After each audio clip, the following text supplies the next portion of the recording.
Today, XRP tumbles after the S.E.C. says that it will appeal that landmark Ripple ruling. And Visa's crypto head Cuy Sheffield walks us through the payment giant's new tokenization platform. Cryptocurrencies are turning lower this morning. By noon Eastern, Bitcoin slid to the $60,000 level, Ether fell to $23.39, and XRP sank to 52 cents a day after Bitwise filed with the S.E.C. to launch a potential XRP ETF. Plus, we got an update in the Ripple S.E.C. lawsuit.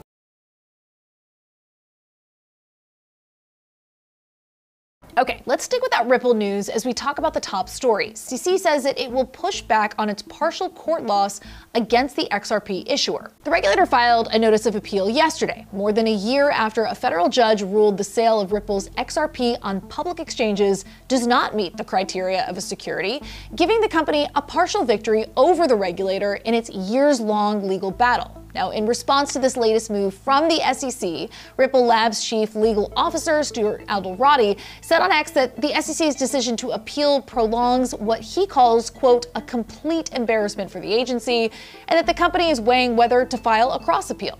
He also questioned whether it's a coincidence that the agency announced the resignation of its enforcement director this morning ahead of the notice of appeal. An S.E.C. spokesperson told CNBC that the agency believes the court's decision conflicts with Supreme Court precedent and securities laws. It also said that it looks forward to making its case to the Second Circuit. Next, North Korean operatives are reportedly infiltrating global crypto companies. CoinDesk reports that more than a dozen firms unknowingly hired IT workers from North Korea. Crypto projects that are reportedly affected include Cosmos Hub, ZeroLend, and Sushi. CoinDesk reports that some of the North Korean workers used proceeds from their IT earnings to fund the country's nuclear weapons program. A recent United Nations report reveals that overseas IT workers generate between $250 and $600 million annually for North Korea.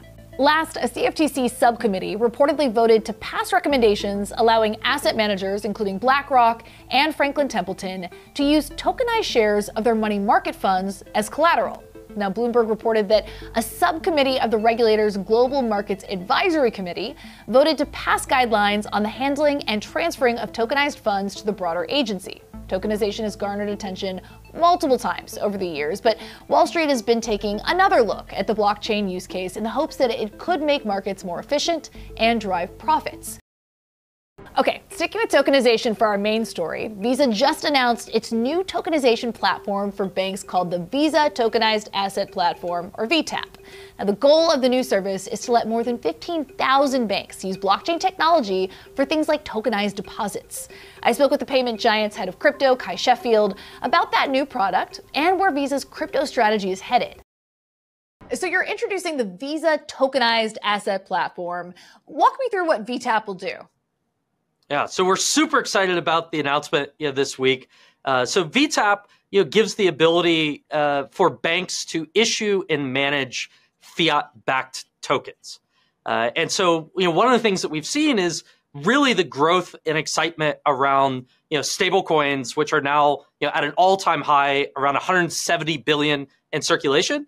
And we talk to banks all over the world that are really interested in figuring out how can they issue their own fiat-backed products. And so we're powering a lot of these capabilities for them and excited to work closely with banks to bring new products to market.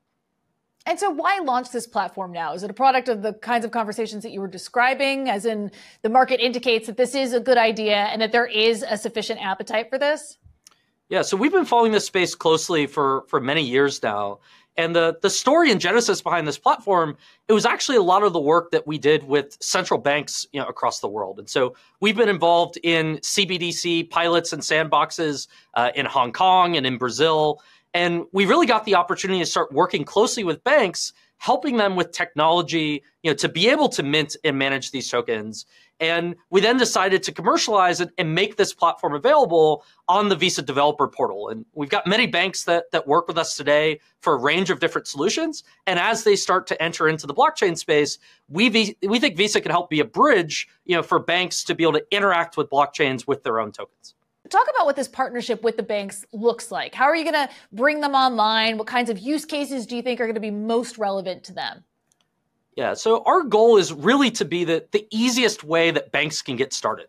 And I think what we found is, many banks have been researching, they've been exploring, they've been participating in working groups, but you can only learn so much until you actually, get your hands on a product, put something out there. And so we've got the sandbox that's available that we announced this week, where banks can come in, they can start, minting, burning, transferring these tokens.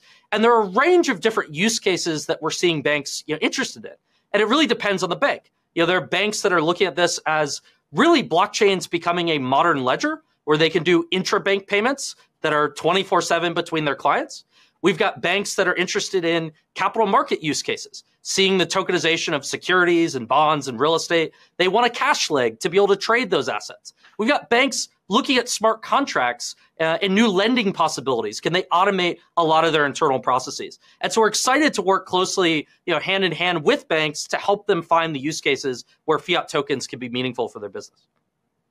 Now, what I keep hearing is that the technology involved with tokenizing assets is really the easiest part of the equation. It took PayPal something like 4 years to issue PYUSD because it was a regulatory nightmare. And this is PayPal that we're talking about. So it's not that the technology is what's preventing people from doing this. It's really the regulatory and audit piece of this. And so my question to you is Visa doing anything to solve this piece of the puzzle? Perhaps help a platform or a bank with the regulatory aspect, throw Visa's weight behind them when it comes to working with digital asset regulators?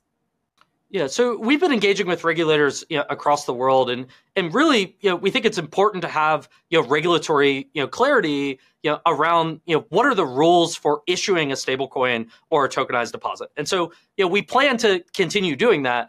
However, really here the bank is the licensed issuer of the product, and so we're working very closely with the banks that we're partnering with to help them find a path to be able to test and get a product live. And we think it's not just the technology. There are also big questions around rules and standards for how these products should function.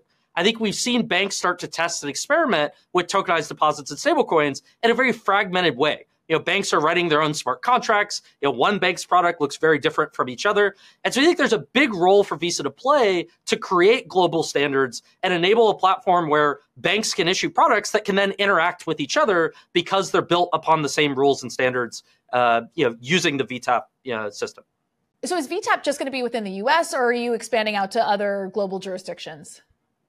Yeah, so the goal is for this to be a global platform. And as the technology enabler, it really comes down to working closely with banks as the regulated institutions and in markets where they're able to bring these products live. But the technology capabilities we plan to make available very broadly. So Visa's been especially progressive on the crypto front. How are you thinking about integrating stablecoins into your card business, if at all? I would imagine that this would present some cool solutions with respect to Forex and international settlement.